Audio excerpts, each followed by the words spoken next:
What if the final chapter of Queen Elizabeth II's life was far more emotional, heartbreaking, and remarkable than most people realize? While millions around the world witnessed the announcements following her passing, very few know what was happening behind palace walls in the weeks and months leading up to that historic moment.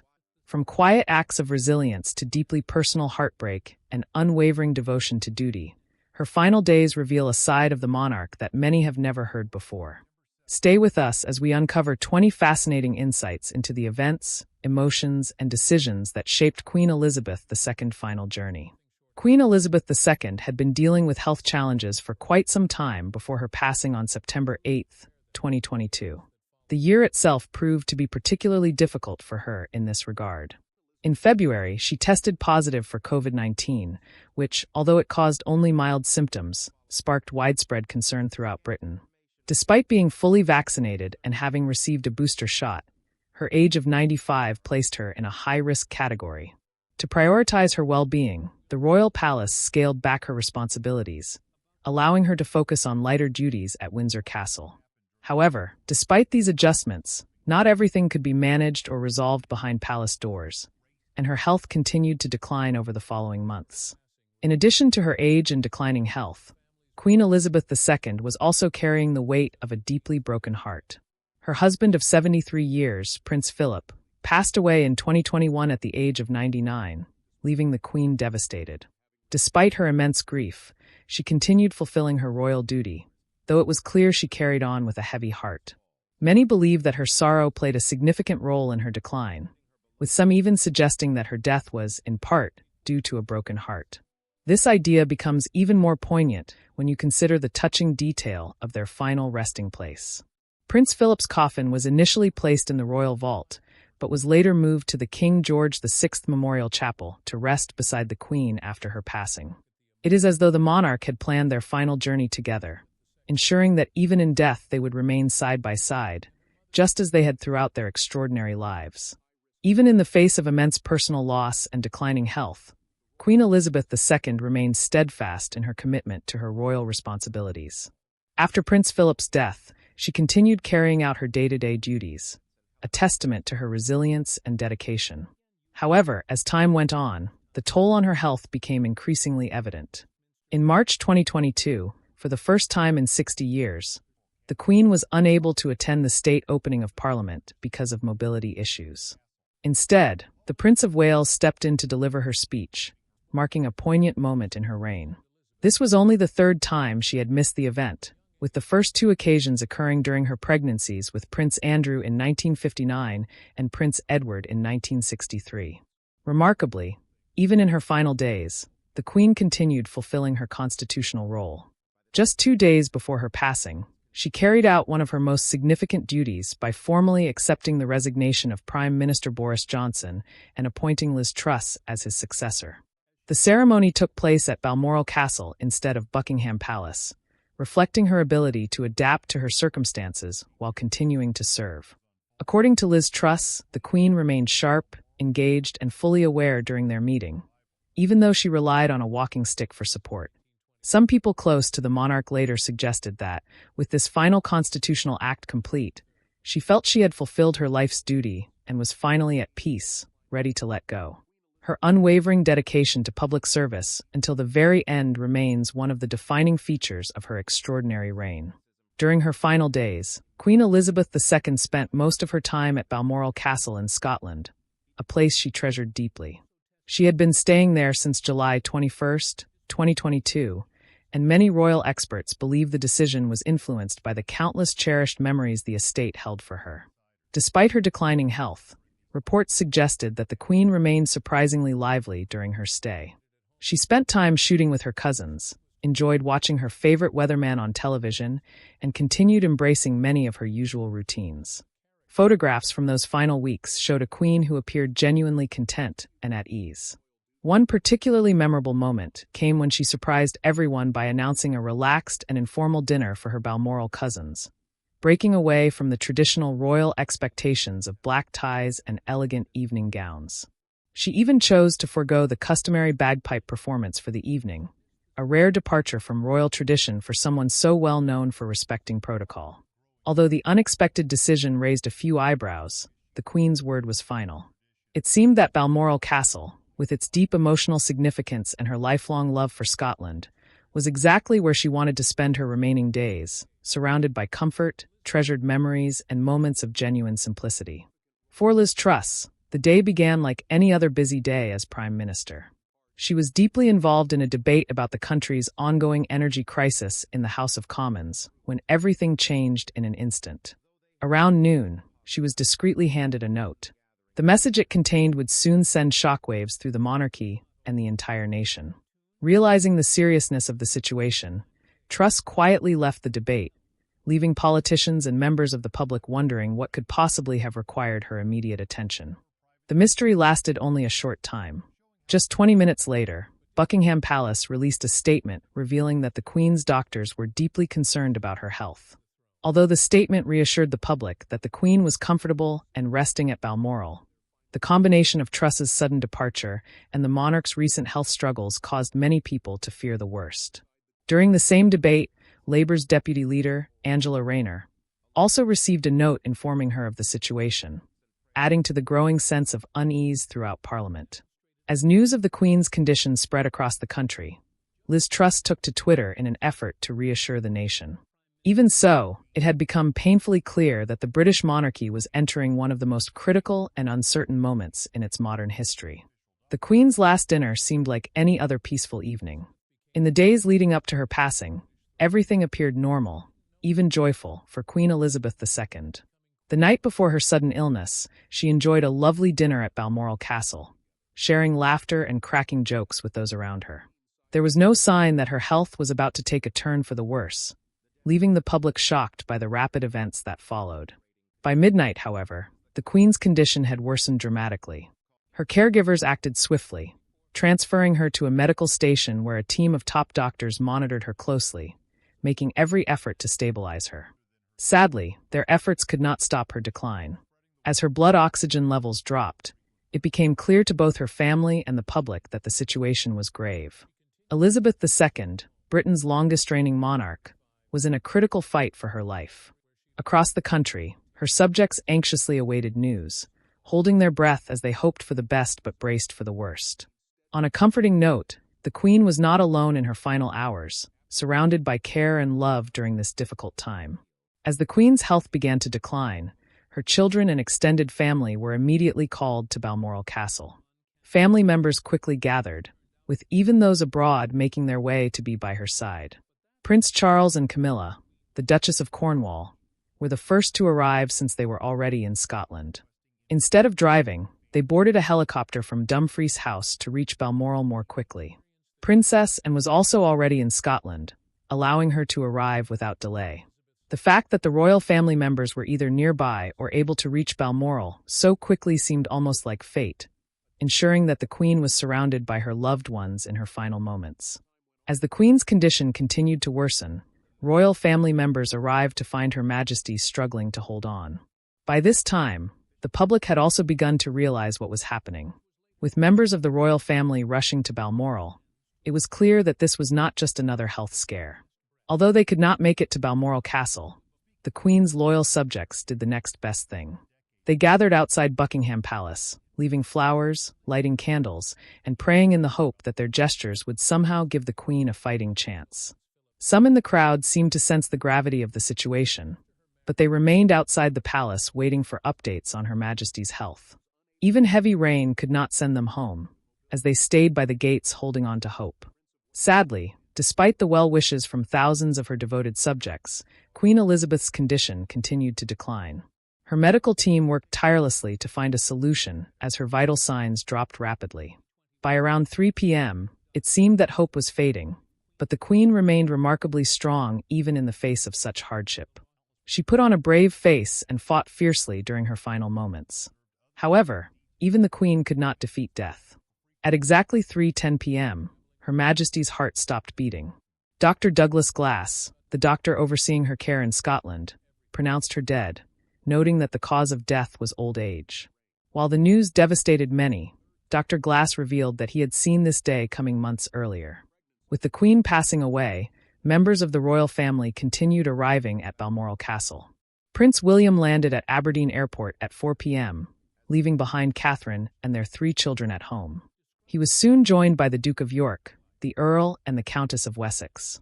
By 5 p.m., Prince Harry, who had been attending the Well-Child Charity Awards in London, cancelled his plans and quickly flew to Scotland, while Meghan stayed behind at Frogmore Cottage in Windsor. It was a strange coincidence that the couple was already in the United Kingdom for charity engagements when the news broke.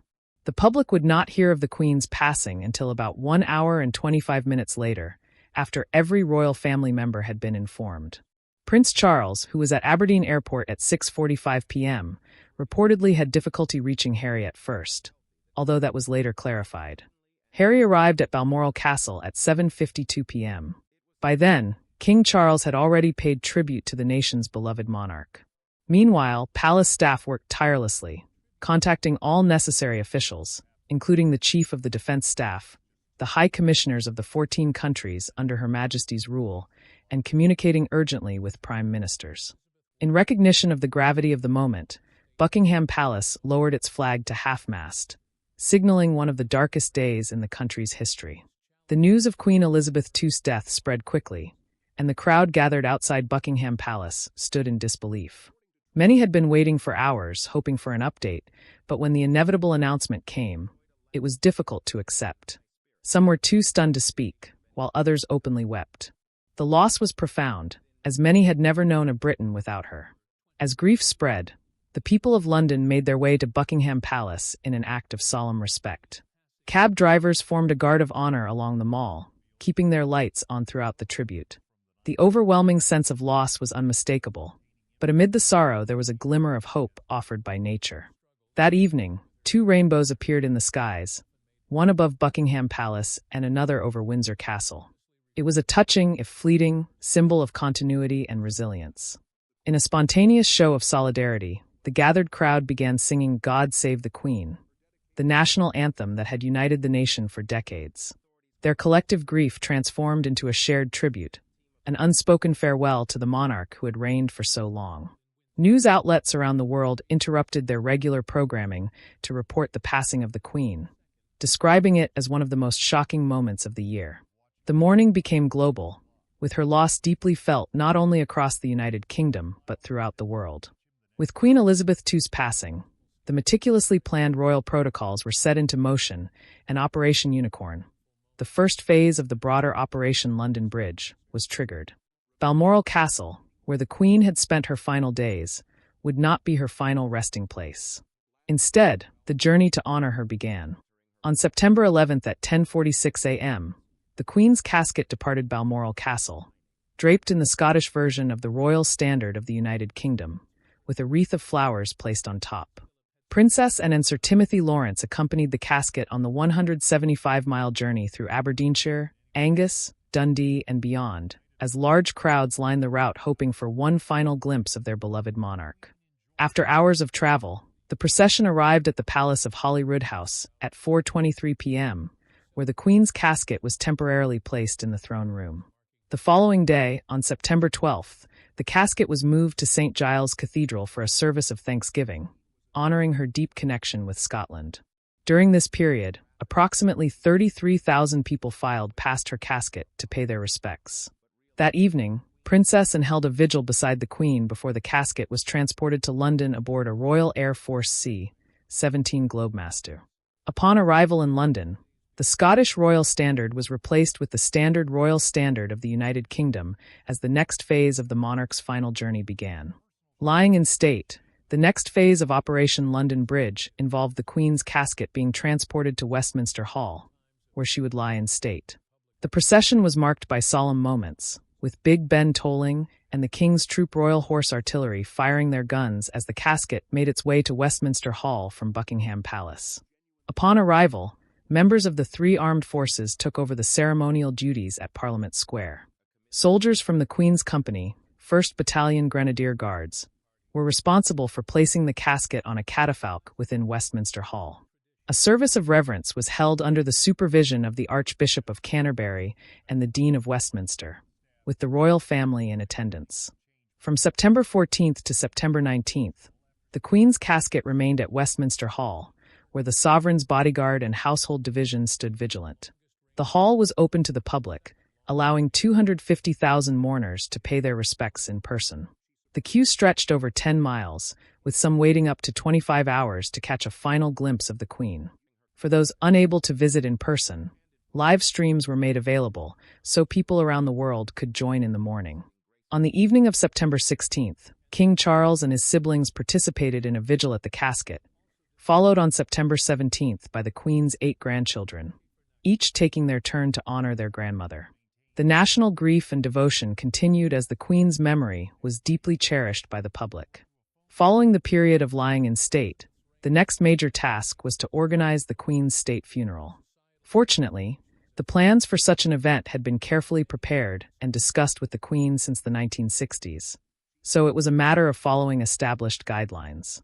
The responsibility for overseeing the funeral arrangements fell to the Earl Marshal, and the Foreign Office took charge of sending out invitations to 500 foreign dignitaries and heads of state.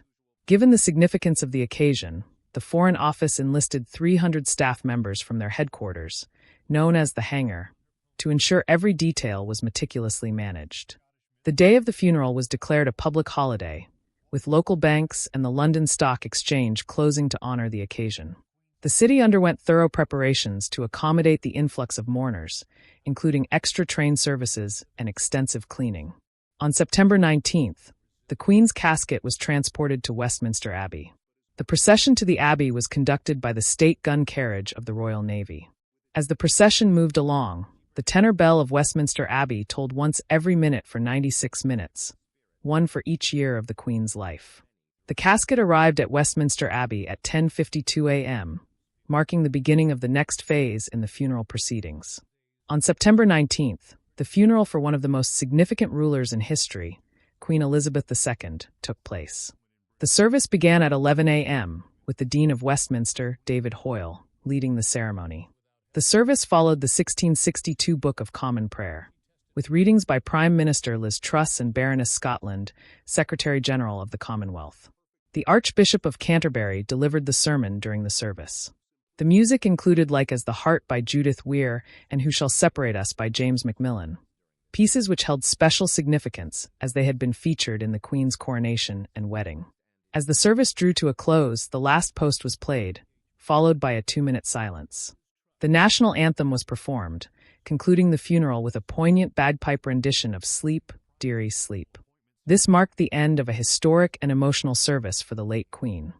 A never-before-seen picture of Queen Elizabeth II was sent in by one of the Queen's followers. However, the follower forgot to provide an explanation. In the image, the Queen appears to have red eyes and seems to be crying. This could be attributed to the profound sadness she may have felt after the passing of her beloved husband, Prince Philip. Their bond was deeply personal, and his death in 2021 was a significant loss for Her Majesty. The second image in question raises another intriguing thought. Was it truly the Queen in that particular photo? Given the Queen's exceptional work ethic and unwavering dedication to her royal duties, it's possible that the image was taken during a particularly emotional moment, showing her vulnerability in an otherwise public role. What do you think? Have you ever visited Buckingham Palace or experienced the presence of the royal family in any way? We'd love to hear your thoughts. Following the funeral service, the next phase of the Queen's farewell began with the journey of her casket to Wellington Arch. This was an important moment, as the state gun carriage, which had been used for royal funerals, was drawn by 98 Royal Navy sailors, something that hadn't been done in practice since the funeral of Sir Winston Churchill in 1965. As the procession moved along, it passed the Queen Victoria Memorial, where the soldiers paused to give a royal salute. At Wellington Arch, the casket was transferred to the state hearse, which would begin the journey to Windsor. In Windsor, another procession had already formed from Albert Road. The two processions combined, totaling about 1,000 military personnel, making their way to St. George's Chapel. Thousands of onlookers lined the route, paying their respects. Among the crowd were the Queen's loyal pets, her fell pony Emma and her 2 corgis, Sandy and Muick, standing as silent witnesses to the historic procession. Finally, the procession reached the west steps of St. George's Chapel, where the casket was gently moved inside for the next part of her journey. At 4 p.m., the committal service began at St. George's Chapel in Windsor, with King Charles and the royal family present. The Dean of Windsor read from Revelation 21 verses 1 to 7, the same verses used at the funerals of the Queen's grandparents, King George V in 1936, Queen Mary in 1953, and her father, King George VI in 1952. The service was led by the rector of Sandringham, the minister of Crathy Kirk, and the chaplain of Windsor Great Park, who offered prayers along with the chapel choir. As the service neared its conclusion, the imperial state crown, the orb, and the scepter were removed from the Queen's casket and placed on the altar. The final hymn was sung, and then King Charles rose and placed the Queen's company camp color of the Grenadier Guards on the casket. The Lord Chamberlain broke the wand of office and placed it on the coffin as well, signaling the end of the formal service. The casket was then lowered into the royal vault, a moment watched by millions around the world as the Queen was laid to rest. The Dean of Windsor marked the occasion with a psalm, followed by the commendation. The Garter King of Arms took a moment to announce the Queen's styles and titles. The national anthem played, signaling the conclusion of the public portion of the funeral proceedings. However, the Queen's burial was a private ceremony attended only by her closest family members. At 7:30 p.m., she was interred beneath the King George VI Memorial Chapel, which also houses the remains of her father, King George VI, her mother, Queen Elizabeth, and her sister, Princess Margaret. The Queen was finally reunited with her family in the vault, in a specially constructed coffin made of English oak and lined with lead for protection from moisture, crafted more than 30 years before her death. With the passing of the people's queen, the mantle of leadership passed to King Charles III. The weight of expectation was heavy as he now bore the responsibility of guiding the monarchy forward while honoring his mother's legacy. King Charles had much to prove, not only to the British people but to the world, as he stepped into this monumental role. In his first speeches, His Majesty acknowledged the immense legacy left behind by Queen Elizabeth II. He spoke with deep respect for his mother's life, calling it a life well lived, a promise with destiny kept. The king reflected on the sorrow her death brought to the nation, expressing how profoundly she would be missed. At the same time, King Charles reassured the people that he was committed to continuing the royal promise of lifelong service, renewing his dedication to the responsibilities that lay ahead. His speech was a moment of both reflection and resolve as he promised to serve with the same devotion that his mother had. The funeral processions for Queen Elizabeth II were a true testament to the incredible life she led and the immense contributions she made to her country. As a monarch, she served her subjects with unwavering devotion, handling even the most complex situations with remarkable wisdom. However, beyond her role as queen, she was also a mother, grandmother, and great-grandmother. Born Elizabeth Alexandra Mary on April 21, 1926, her place in the royal family seemed distant from the throne at the time. Few could have anticipated that she would one day become queen, as she was far down the line of succession. However, fate intervened in 1936 with the death of her grandfather, King George V, followed by her uncle, King Edward VIII, abdicating the throne.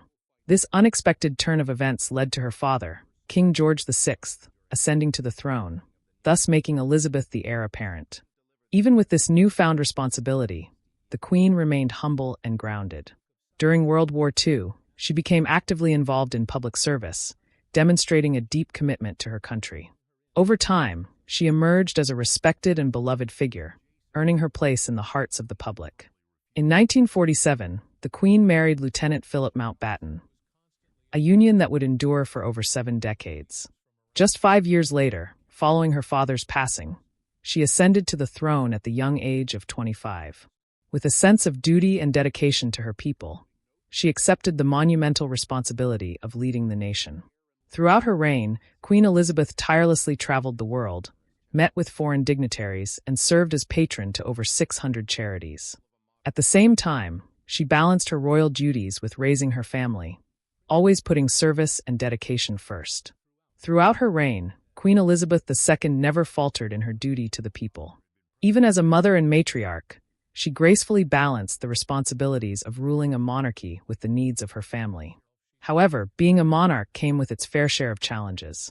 If you had asked the Queen to name the most difficult year of her 70-year reign, she would have pointed to 1992, a year she famously referred to as the Annus Horribilis. That year, the royal family faced multiple crises. Prince Andrew and his wife Sarah announced their separation, as did Prince Charles and Princess Diana. Princess Anne also went through a divorce, and to top it off, Windsor Castle suffered a devastating fire. In her own words, Queen Elizabeth remarked, "1992 is not a year on which I shall look back with undiluted pleasure." The country too was going through tough times, grappling with a recession. In response to the economic struggles and to address public sentiment, the Queen made the historic decision to pay taxes on her income, a move that was widely applauded. However, it wasn't enough to fully repair the tarnished image of the royal family, particularly in the wake of the tumultuous relationship between Prince Charles and Princess Diana. Despite the challenges, Queen Elizabeth persevered.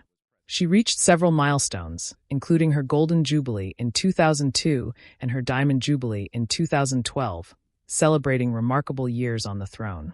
In 2017, after Prince Philip's retirement, she too began to take a step back. In June 2022, she marked her Platinum Jubilee before sadly passing away that September.